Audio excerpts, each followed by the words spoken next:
a man who wanted to change the world, and did, though not always in the ways he intended. Today, his face is on more t-shirts than any rock star who ever lived. This is the story of how that happens, and why it should make you a little uncomfortable. Few figures from the last 100 years divide opinions so completely. To millions across Latin America, Africa, and Europe, he remains a martyr, someone who gave up wealth and comfort to fight for the poor. To millions of others, particularly those who lived under the systems he helped create, he is something entirely different. A man who believed so thoroughly in his vision of justice that he was willing to eliminate anyone who stood in its way, never seeming to lose sleep over the cost. He was a doctor and a commander, a poet and a prison warden, a genuine idealist and a ruthless enforcer. He died at 39 and then became something close to eternal. His name was Ernesto Guevara de la Serna. But the world came to know him by a single word: Che.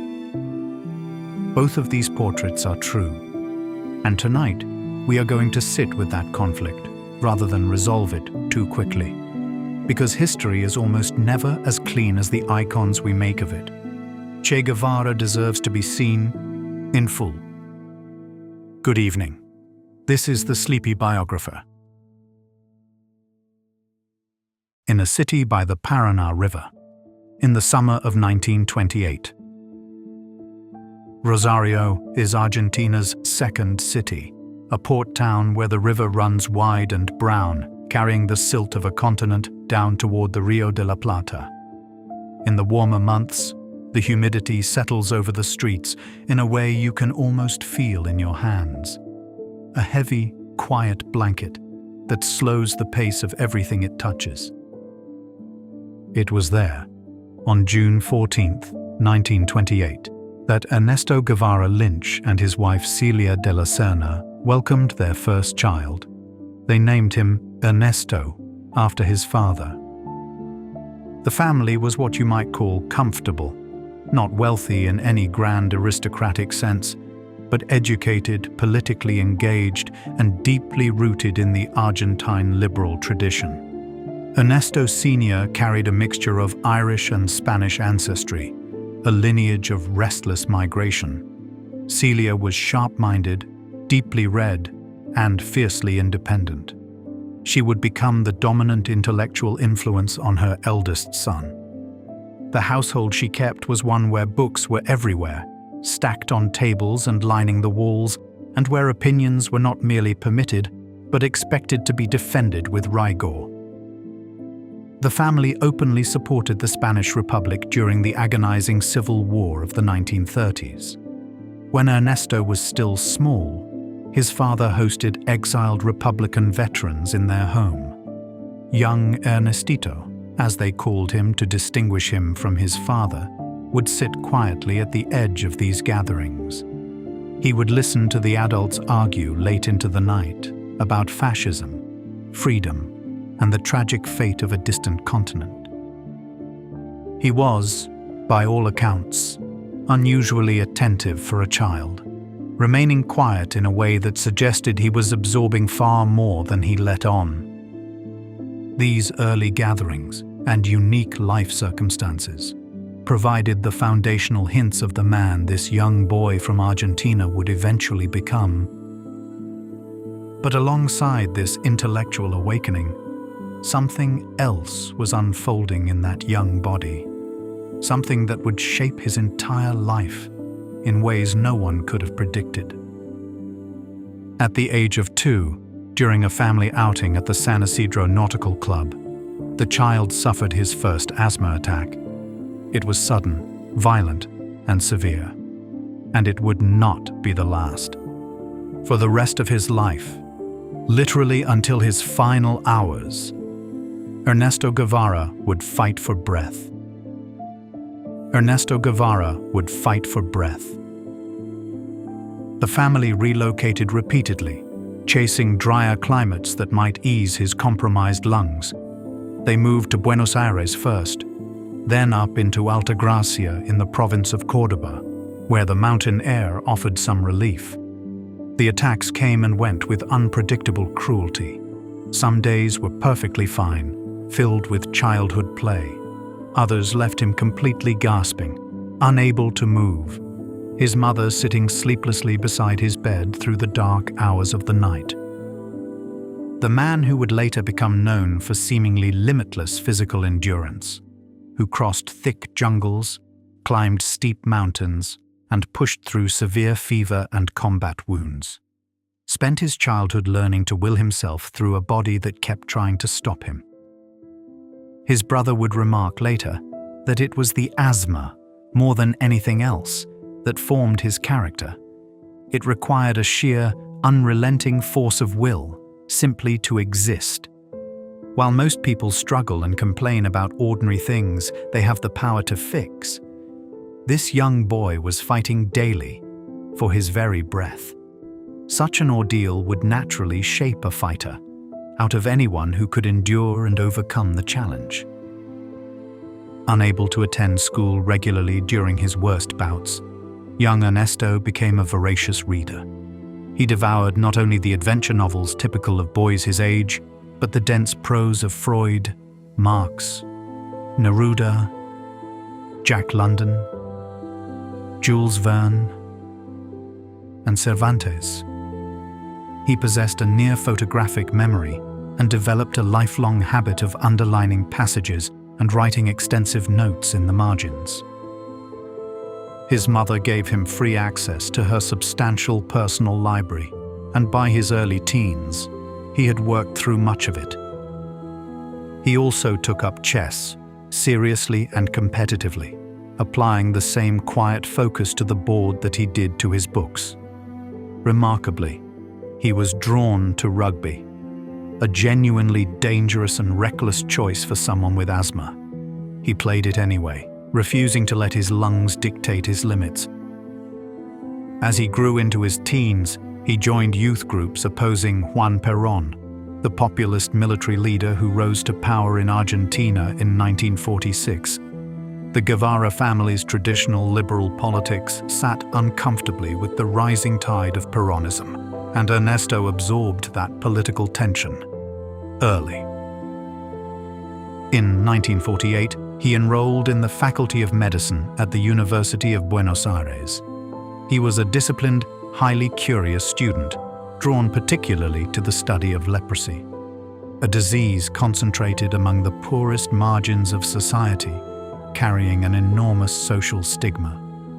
Even then, as a medical student, he was beginning to notice how illness and poverty moved together, in lockstep. He saw how the people who had the least were also the ones most likely to suffer and die from preventable diseases that the wealthy never needed to consider. He studied hard and passed his exams. And then, in late 1951, his friend Alberto Granado, a biochemist a few years his senior who was already working with leprosy patients, proposed a wild plan. A trip, a long journey across South America on Granado's old Norton 500 cubic centimeters motorcycle, which they affectionately called La Poderosa, the Mighty One. They would ride north through Chile, into Peru, and perhaps all the way to Venezuela. They would visit remote leper colonies, see the vast continent, and chase adventure. Ernesto Guevara was 23 years old and had just 1 year of medical school remaining. He chose to go.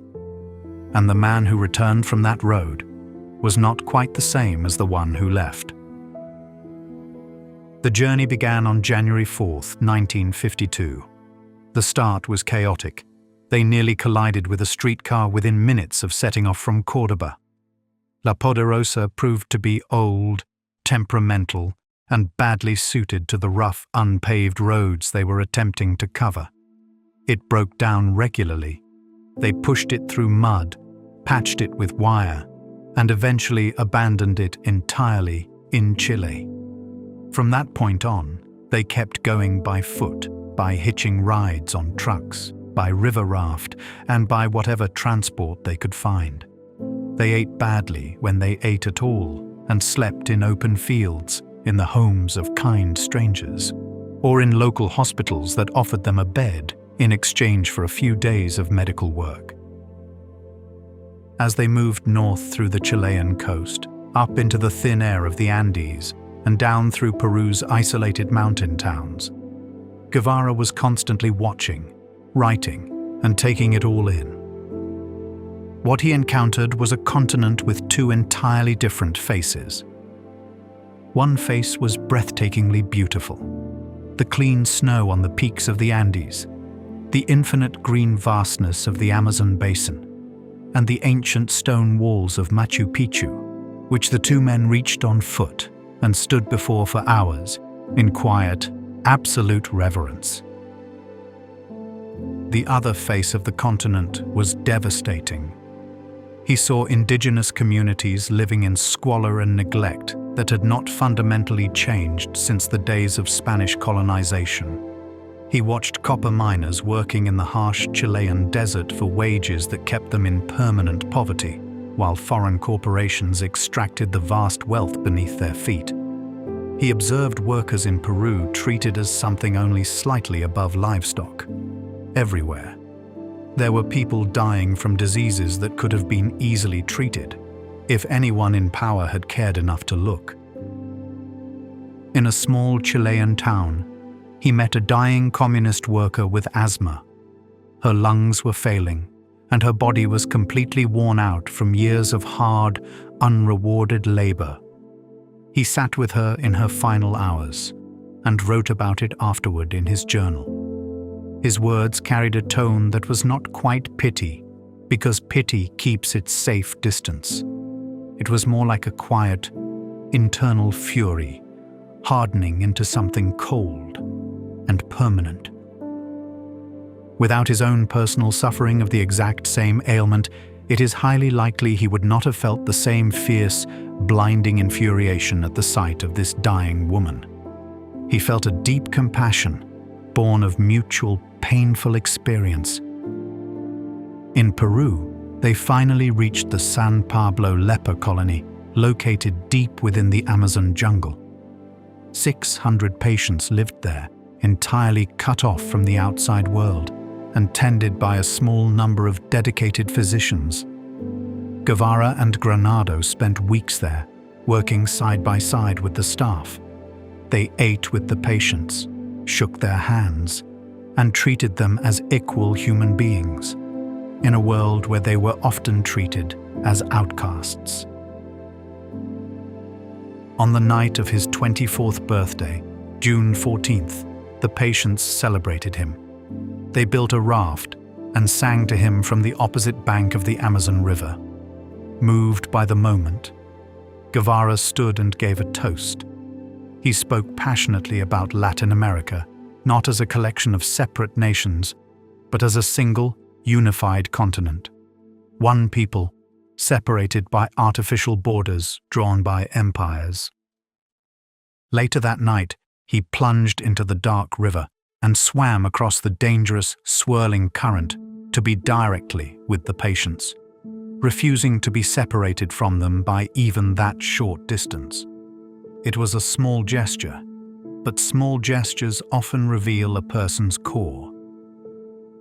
By the time the journey ended in August 1952, something fundamental had crystallized within his mind.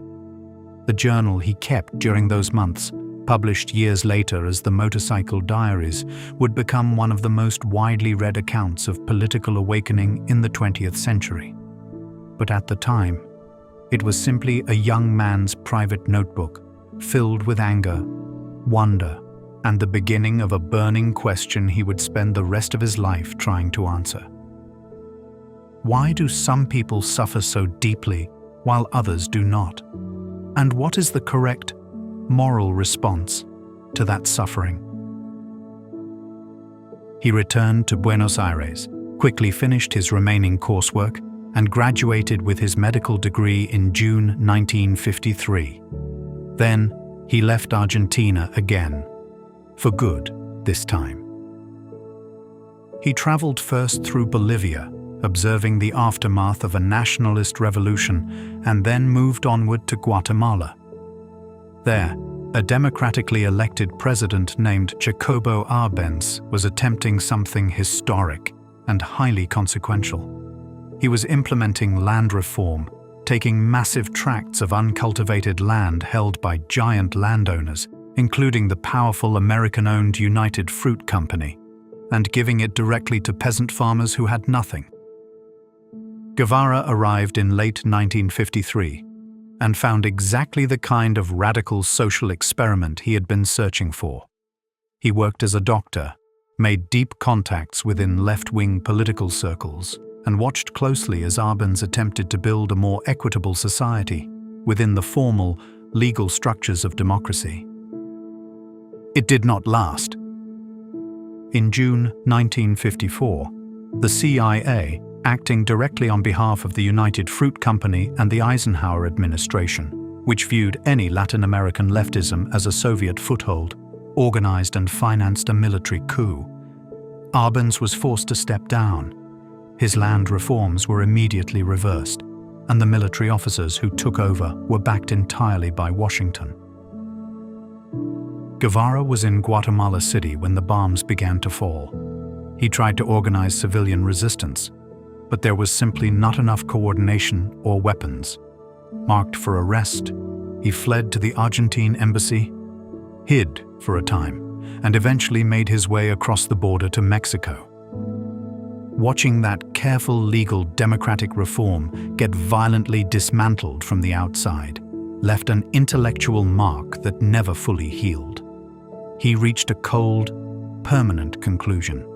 Legal democratic change was a dangerous illusion. He believed that any genuine attempt to restructure Latin American society and help the poor would always be met with immediate lethal violence from the foreign and domestic forces that benefited from the old order. And if violence was coming regardless, then the only honest, effective response was to meet it with organized, revolutionary force. That is the exact point where the doctor became the soldier. He arrived in Mexico City in the autumn of 1954, exhausted, broke, and certain of almost nothing beyond his growing anger. It was there, in the summer of 1955, that he was introduced to a young Cuban exile named Fidel Castro. Castro was 30 years old, tall, bearded, and possessing an extraordinary capacity to hold a room with sheer physical presence and the force of his words. He had already led a failed, bloody attack on a military barracks in Cuba in 1953, served time in prison, and been released into exile. He was in Mexico for one reason: to regroup, train, and plan an armed invasion of his homeland. Guevara sat down with him for a single, long conversation. They talked straight through the night, arguing about imperial power, revolution, and Marxism. By morning, Guevara had agreed to join the dangerous expedition to Cuba as the rebel army's doctor. This single conversation was the defining pivot point in the life of Che Guevara. For the next year, they trained secretly in the rugged Mexican countryside. A ragged group of Cuban exiles and a single, quiet Argentine learned guerrilla tactics from a veteran of the Spanish Civil War named Alberto Bayo. They were highly disciplined, but they were few. They had just 82 men, a leaky, overcrowded leisure boat called the Granma, and a military plan that any conventional strategist would have described as outright suicidal. On December 2nd, 1956, the Granma finally slammed into the swampy southern coast of Cuba. The landing was a disaster. Just 2 days later, the forces of the US-backed dictator Fulgencio Batista located them and cut the disorganized group to pieces. Of the 82 men who had sailed from Mexico, only around 20 survived the initial slaughter and managed to escape into the dense mountains.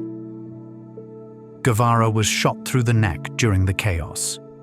He would write later that in the terrifying moment he was hit, believing he might die, he faced an instant choice. He could grab a medical bag full of supplies or a crate of ammunition left behind by a fleeing comrade. He reached for the ammunition. That single choice defined the death of the physician and the final birth of the guerrilla leader. The Sierra Maestra is the rugged mountain spine of eastern Cuba, steep, heavily forested, perpetually humid, and extraordinarily difficult terrain for a conventional, heavy army to operate in. It was, however, nearly ideal for guerrilla warfare. Over the next 2 years, the small band of survivors from the Gramma landing built a highly effective military force in those mountains. They began by recruiting directly from the local peasantry, the Guajiros, who lived in deep poverty under the dictatorship. Castro and Guevara enforced an ironclad code of conduct. No taking food or supplies from civilians without paying, and absolutely no mistreatment of locals. They understood a fundamental truth of asymmetrical warfare. A guerrilla force without the active support of the local population is simply a group of armed men hiding in the jungle, destined to fail. The people were their armor and their intelligence network. Guevara proved his military worth quickly. As a tactician, he was patient, cold, and intensely methodical. As a commander, he was demanding in ways that became legendary among the troops. He slept less than anyone else, ate the exact same meager rations, and walked on foot when other officers rode horses. Yet, he also continued to treat the wounded, often under terrible, unhygienic conditions, functioning seamlessly as the column's doctor, even while commanding its deadliest combat operations. Fidel Castro promoted him to the rank of Comandante, the only foreigner to hold that supreme rank in the rebel army. During the long months in the mountains, Guevara began developing his own distinct theory of revolution, which he would later publish as a manual studied by insurgent movements across the globe. It was known as the FOCO theory. Its core premise was bold: a small, highly disciplined vanguard operating from the rural countryside did not need to wait for a mass political movement or ideal historical conditions to exist. The armed vanguard itself, through successful action, could create the revolutionary conditions, proving to the people that victory over a dictator was possible. This exact theory would eventually lead him to his death years later. But for now, in the forests of Cuba, it appeared to be working flawlessly. By late 1958, Fulgencio Batista's government was visibly losing its grip on the island. The regular military was thoroughly demoralized. The urban underground resistance was launching frequent sabotage, and the United States government, which had long backed Batista, was beginning to withdraw its support as his regime's public atrocities became an international embarrassment. In December 1958, Castro ordered Guevara to lead a daring strike into central Cuba to cut the island in half. This culminated in the Battle of Santa Clara. Guevara's column of roughly 300 exhausted fighters attacked a city defended by a significantly larger, well-entrenched government garrison. Crucially, Guevara's men used a bulldozer to derail a heavily armored military train carrying thousands of weapons and reinforcements sent by Batista. The demoralized government soldiers surrendered. The vast cache of weapons was transferred to the rebels, and the city fell. Recognizing that all was lost, Dictator Batista packed his bags and fled Cuba on a private plane in the final hours of New Year's Eve. On the morning of January 1st, 1959, the old regime collapsed entirely. The revolution was complete, and Guevara rode into Havana as a triumphant hero. And now comes the part of the historical record that requires the most careful, unflinching attention. Havana in January 1959 was a city charged with immense chaotic expectation.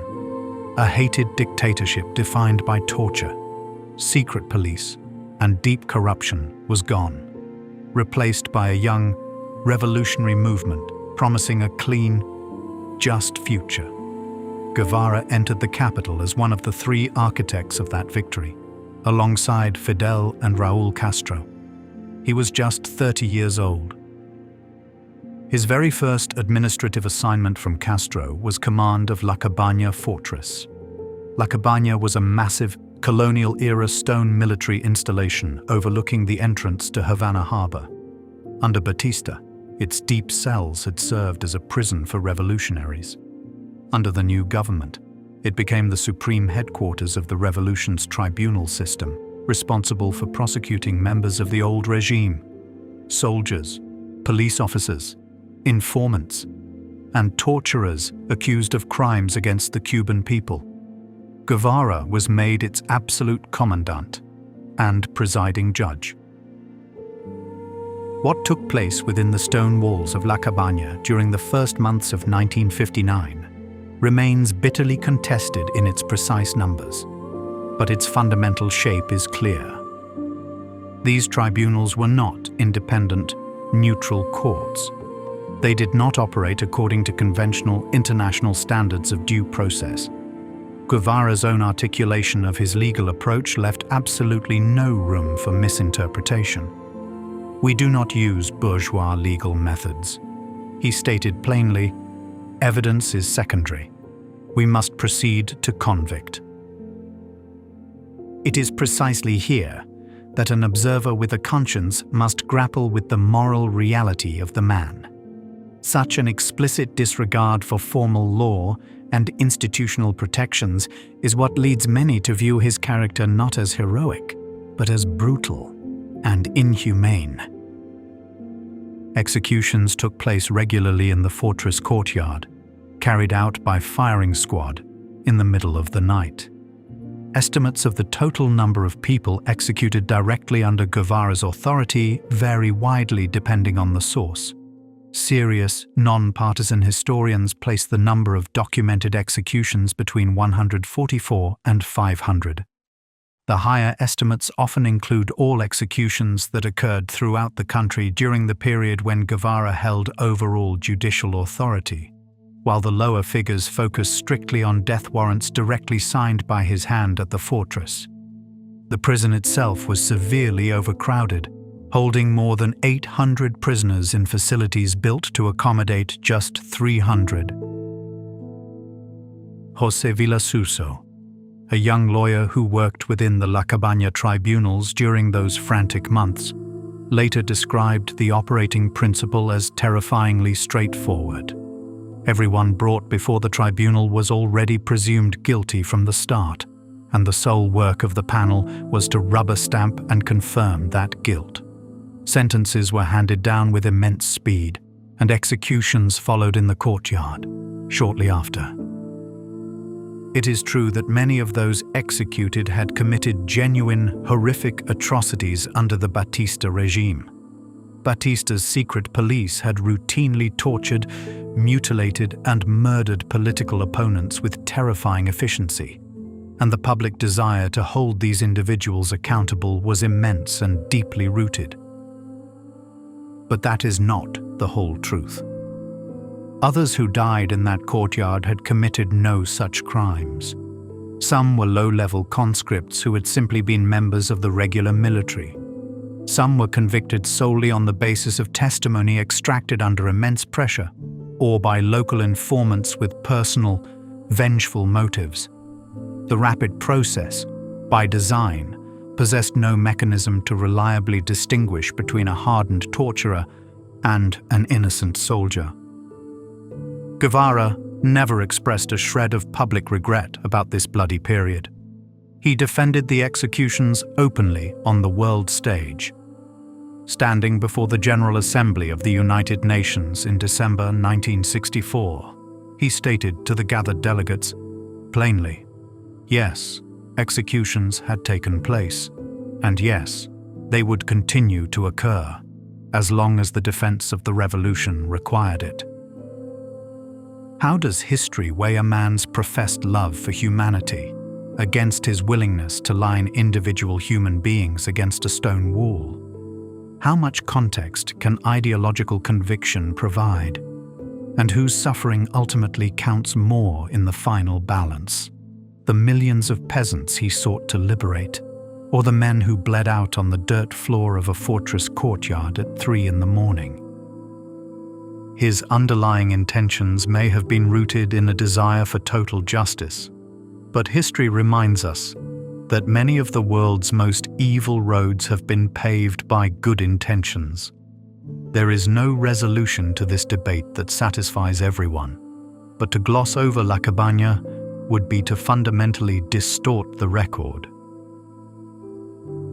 Following his time at La Cabaña, the revolutionary government turned its attention toward building a new state.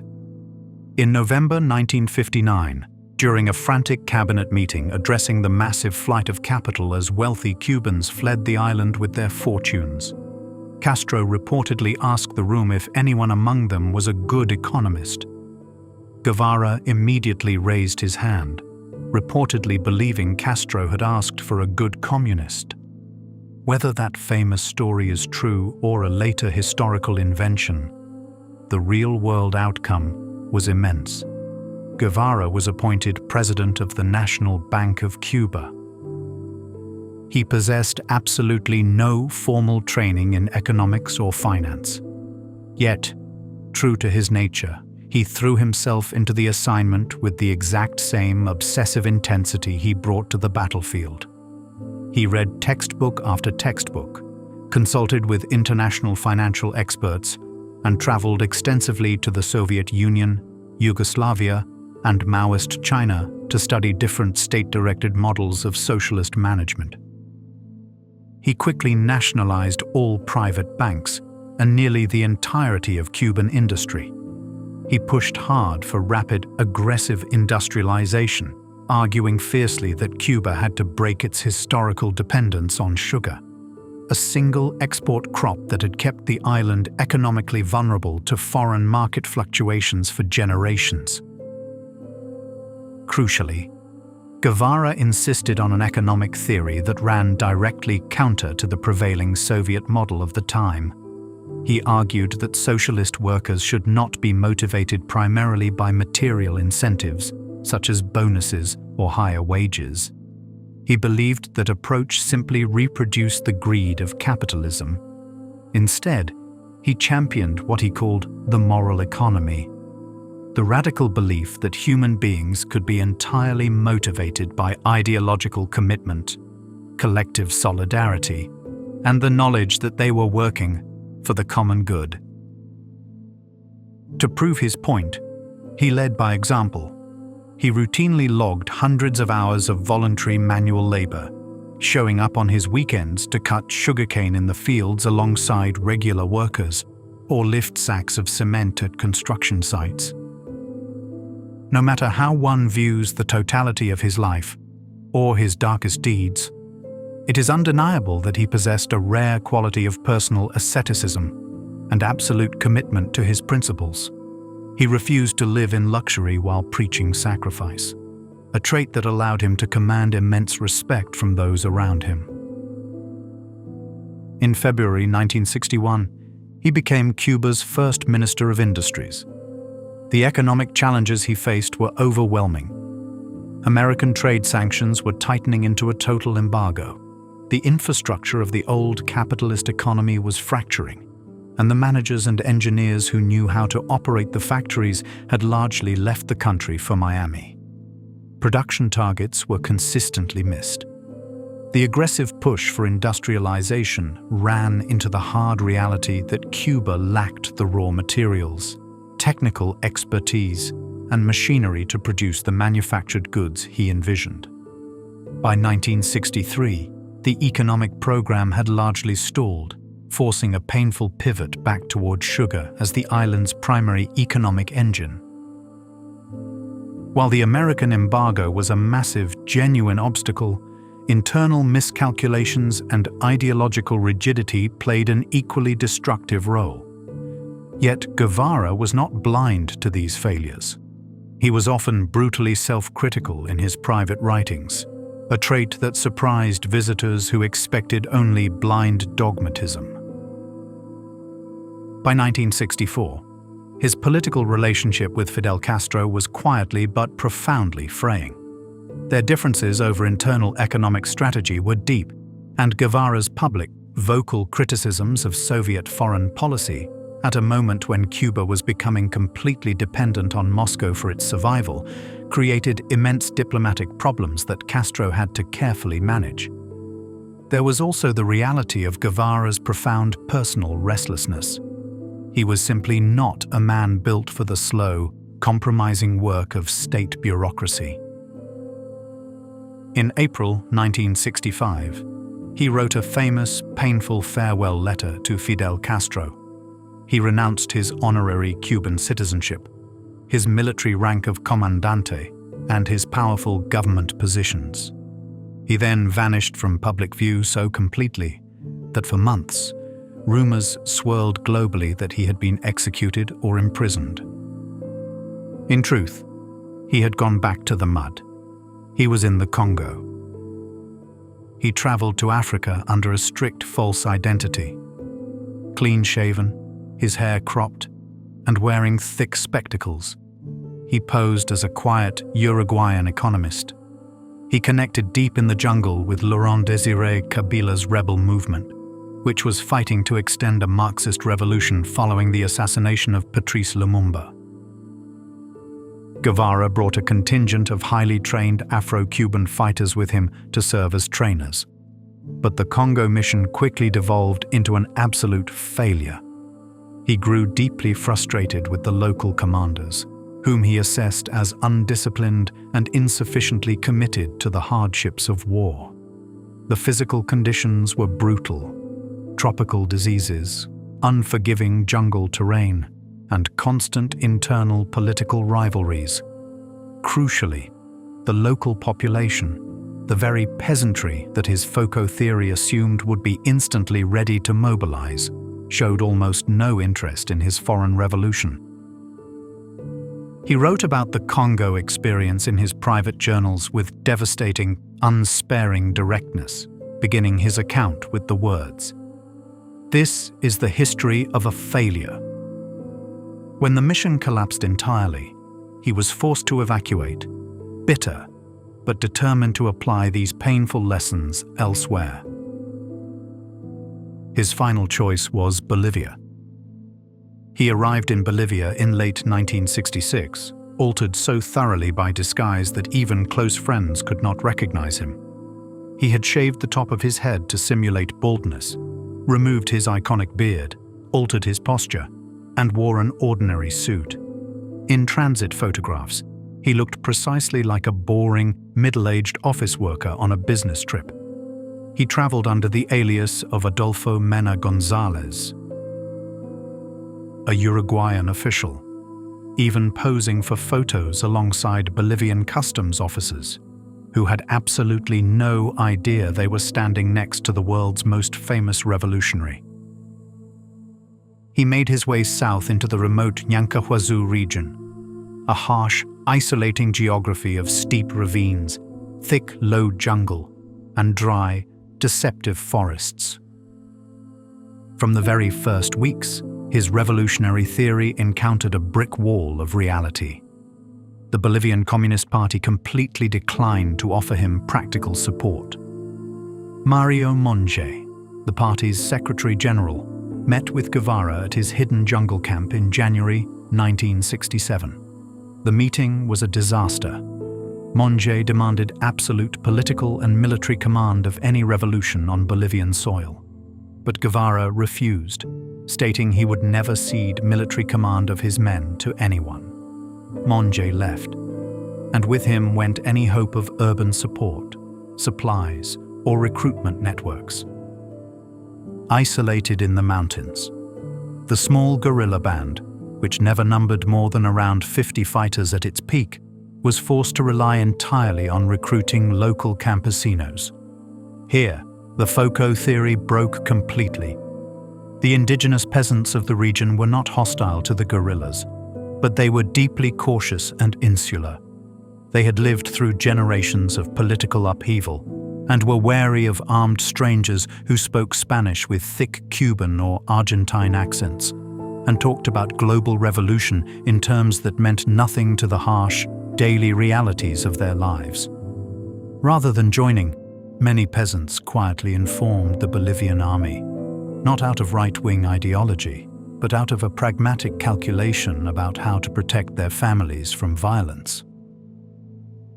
Guevara recorded this failure in his Bolivian diary, without a single line of flinching or self-delusion. He documented his rapidly deteriorating physical health with the cold precision of a physician. His asthma attacks were returning with terrifying frequency and violence, exacerbated by the damp river valleys and dust. His life-saving medications ran out entirely. There were agonizing days when he could not walk more than a few hundred yards without stopping, gasping for air, forced to ride a mule while his men cut a path through the brush. Meanwhile, the Bolivian military was improving rapidly. An elite ranger unit had been trained specifically by U.S. Special Forces advisors in advanced counterinsurgency tactics, designed precisely for hunting a small guerrilla band in rough terrain. They cut off Guevara's communications and began tracking them with immense patience. By mid-1967, Guevara's small force had accidentally split into two separate columns that completely lost radio contact with each other. The rear guard, led by his trusted Cuban comrade Juan Vitalio Acuña, was ambushed and completely wiped out in August. Guevara's remaining group was left wandering the ravines, starving, running out of water, and completely surrounded. They kept moving, solely because movement was the only thing keeping them alive. The final entries in his diary read like a monument to human discipline. He continued to write every single evening, recording the weather, the availability of water, the condition of his men's boots, and tactical mistakes. He did not write about fear or loneliness. Instead, you can sense how attending to these tiny, dry operational details became his sole method of not looking directly at the inevitable doom closing in around him. The absolute final entry was written on October 7, 1967. It was an ordinary log, detailing their location and a few peasant reports. There was no grand philosophical statement, no melodrama, and no final goodbye. He did not know it was the last page. There is something deeply arresting about that ordinariness, the fact that he closed the notebook, expecting to open it again tomorrow. On October 8, 1967, an elite Bolivian army unit surrounded the remaining guerrillas in the narrow ravine of Quebrada del Churro. A brief, savage firefight broke out. Most of Guevara's remaining men were killed or scattered. Guevara himself was shot through the leg, his pistol was shattered by a bullet, and he was taken alive by the soldiers. When commanded to identify himself, he looked at the officer and told him his name. They marched him to the nearby village of La Higuera and locked him inside a small one-room schoolhouse with mud walls and a dirt floor.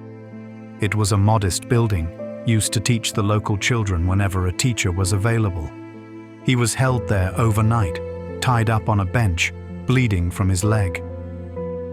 A Cuban-American CIA operative named Felix Rodriguez, working directly with the Bolivian military, arrived to interrogate him. Rodriguez spent hours sitting with him and would later describe those final hours in detail. He noted that Guevara remained astonishingly composed, refusing to beg for his life or perform a dramatic role. He discussed the failures of his economic plans in Cuba and his theories of war, calmly, with a quiet, objective detachment. it is impossible to deny that he was a man of immense personal physical bravery.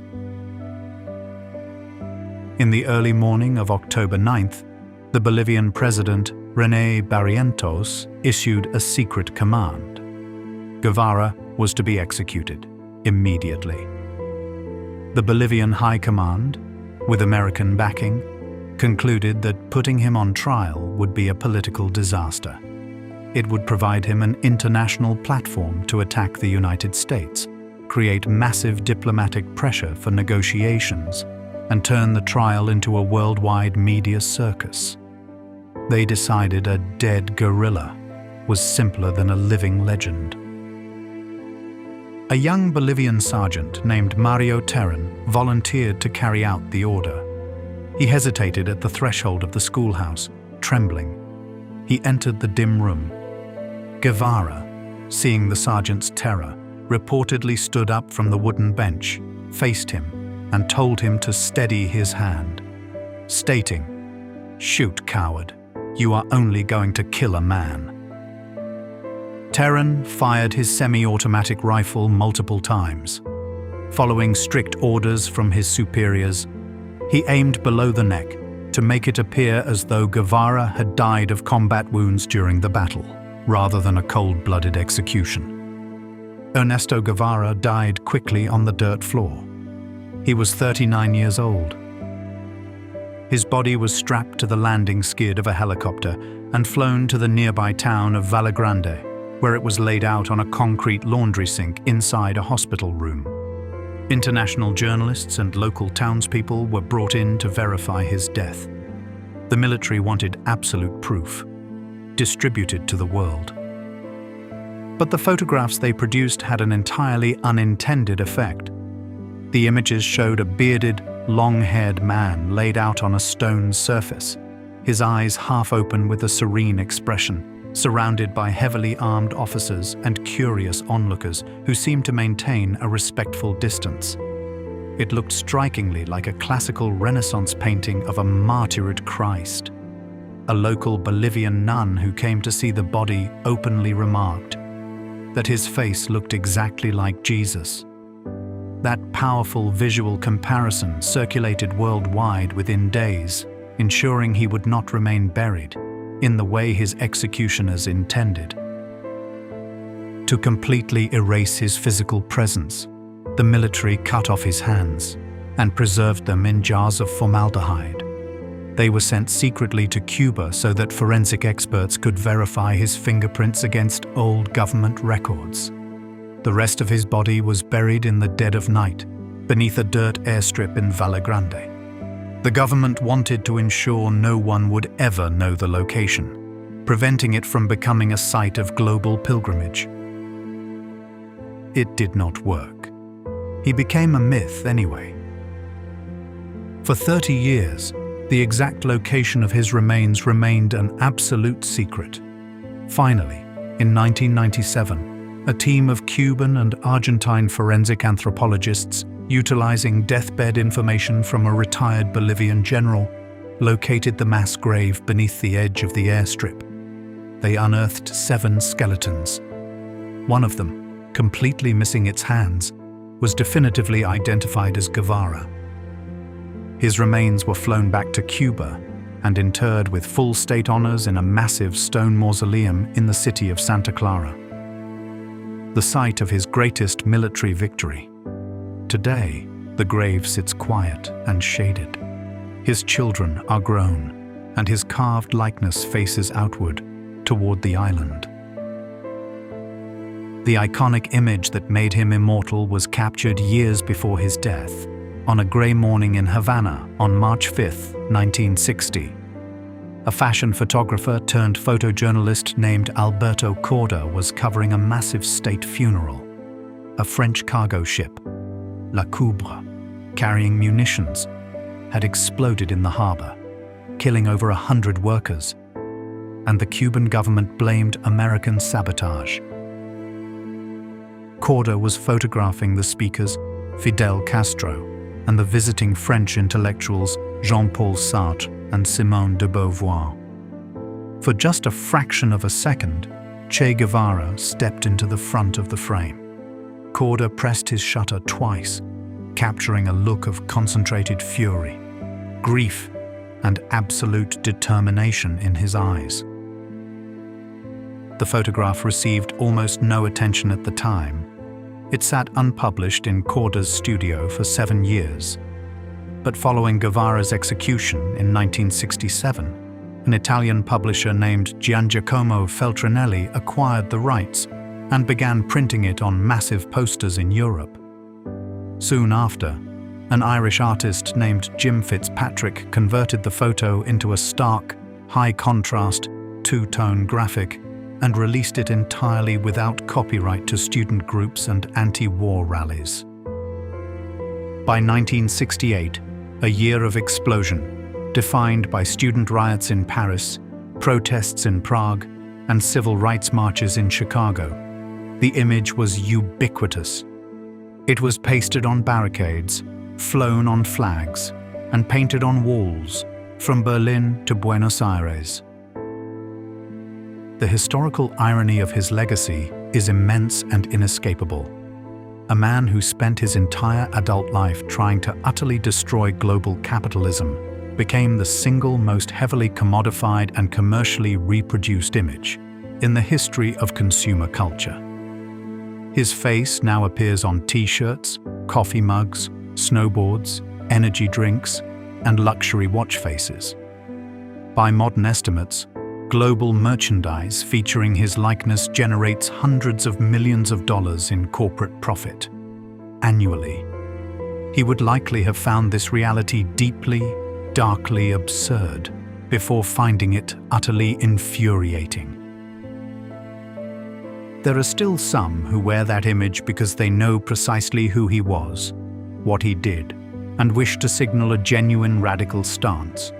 But the vast majority wear it simply because it reads as a vague symbol of rebellion, signals counterculture, and asks absolutely nothing of them in terms of sacrifice. The image has been thoroughly emptied of its real historical content, turning into a hollow vessel. Each person who looks at it fills it with whatever they need it to carry.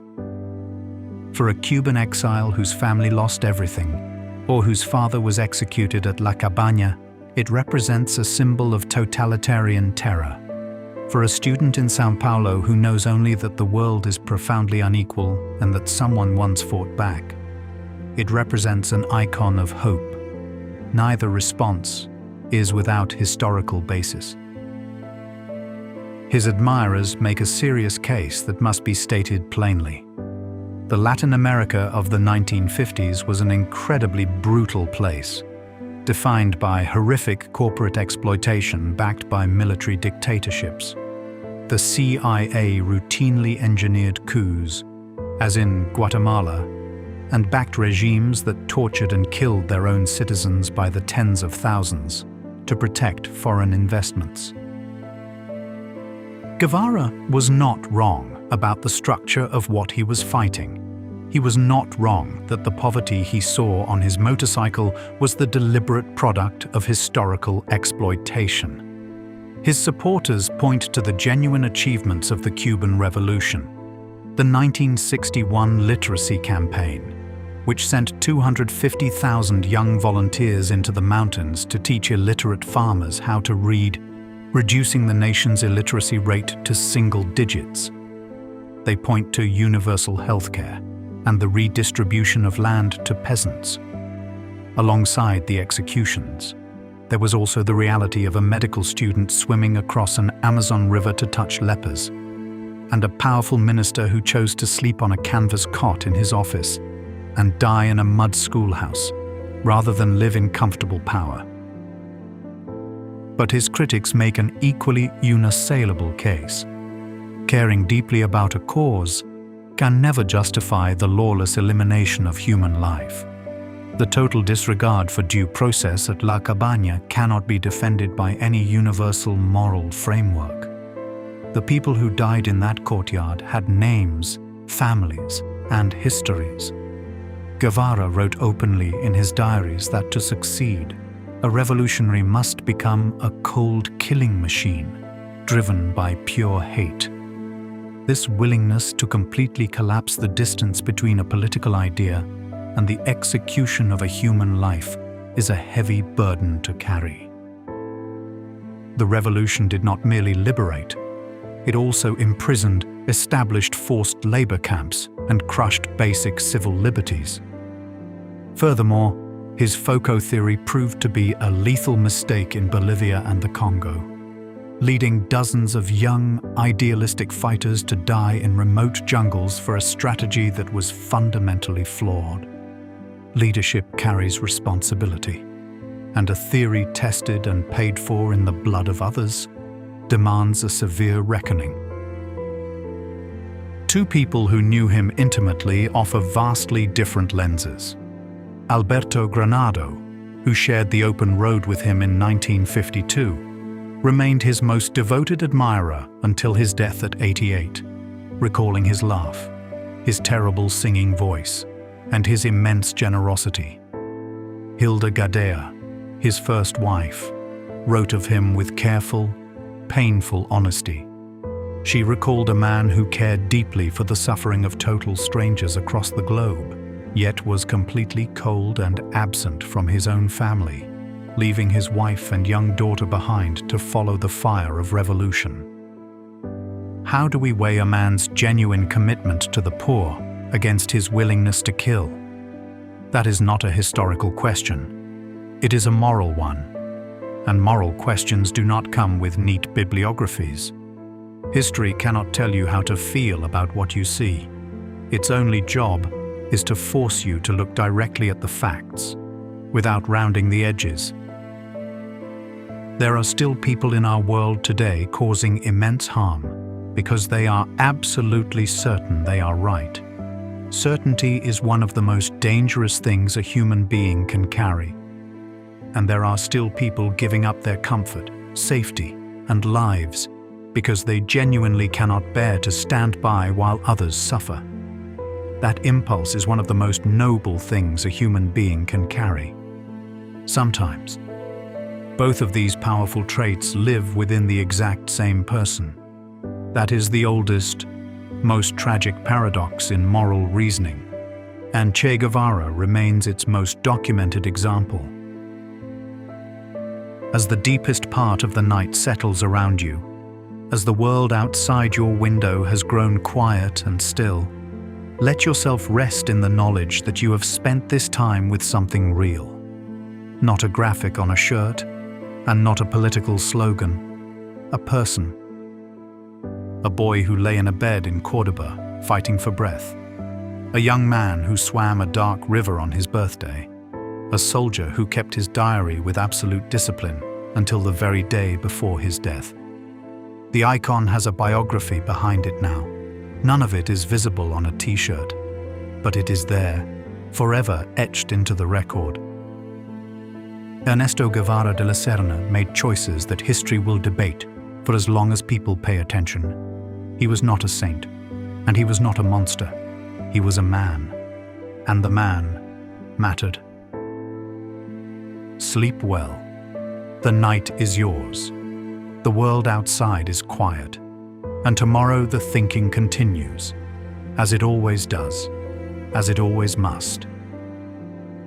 This has been The Sleepy Biographer.